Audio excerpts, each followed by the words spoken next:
Apvienotais saraksts pēc bijušā valsts kancelējas direktora Citkauska kunga teiktā griezās ar pieprasījumu pie ministra prezidenta, lai kliedētu bažas par to, kā ministra prezidente un viņas biroja darbinieki ir izdarījuši atklātu spiedienu pret tā laika valsts kancelējas direktoru, liekot viņam mainīt liecības korupcijas novēršanas apkarošanas birojām, sagrozīt faktus, uzņemties visu vainu un pretīm nepārprotami saņemot apsolījumu, ka viņam par to nekas nebūšot, varot lietas sakārtot. Mūsuprāt, tā ir atklāta demokrātijas ietekmēšana un tas faktiski apdraud mūsu valsts tiesiskumu. Tādēļ arī mēs griezāmies ar pieprasījumu pie ministra prezidents, lai šīs bažas noņemtu.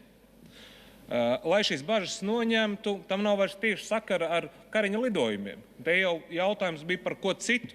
Jautājums bija tikai vienīgi par to, kā ministra prezidenta ir vai nav izdarījusi spiedienu uz valsts galveno tā laika ierēdni, kancelējas direktoru, liekot viņam mainīt liecības, sagrozot faktus un pretīm solot, ka viņam par to nekas nebūs.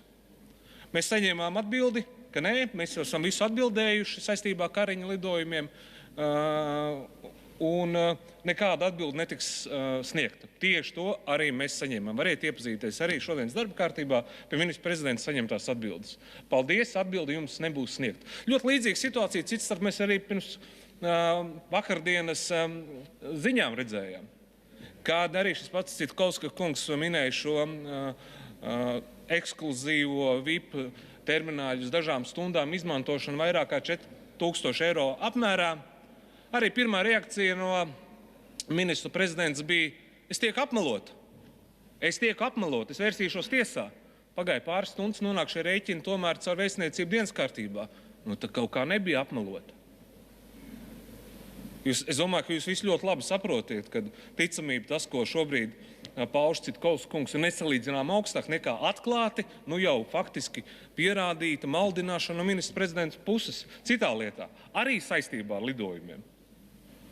Un tas, ko minēja komisijas priekšsādātāja, kad nav pamata uzturēt demisijas konkrēti šo pieprasījumu, faktiski arī demisijas pieprasījumu, tur es noteikti nepiekrītu. Šāds pamats pieprasījumam ir, un ministru prezidentei būtu jānāk šeit parlamentā pēc šī pieprasījuma apstiprināšanas un jāsniedz skaidrs atbildes. Faktiski vai nu apstiprināt to, kad ir izdarīts spiediens, vai nu arī to noliegt un precīzi argumentēt. Jo šobrīd mēs absolūti nevaram uzticēties ministrs prezidents faktiski nevienam teiktiem vārdam. Vakardienas ziņas to ļoti skaidri un nepārprotam arī pierāda. Tāpēc aicinu balsot par konkrēto pieprasījumu. Paldies!